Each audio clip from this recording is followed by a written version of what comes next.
Problema mo ba ay naninilaw ng ngipin? Narito na po ang natural na paraan upang pumuti ang iyong ngipin sa loob lamang ng 2 minuto. Opo, sa loob lamang po ng 2 minuto ay siguradong puputi po ang iyong mga ngipin gamit lamang po ang bawang, limonsito, at ilang mga sangkap na makikita lamang po sa ating kusina.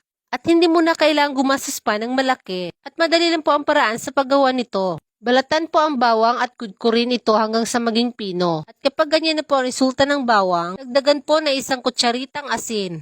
At kapag nadagdag na po ang 1 kutsaritang asin ay maaari na pong magdagdag ng limonsito. Nasa inyo na po kung ilang dami ang limonsito.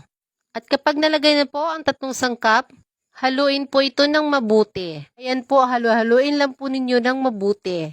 At kapag talagang nahalo na po ay pwede na pong magdagdag ng toothpaste na kulay puti po kahit anong brand po na toothpaste basta't kulay puti.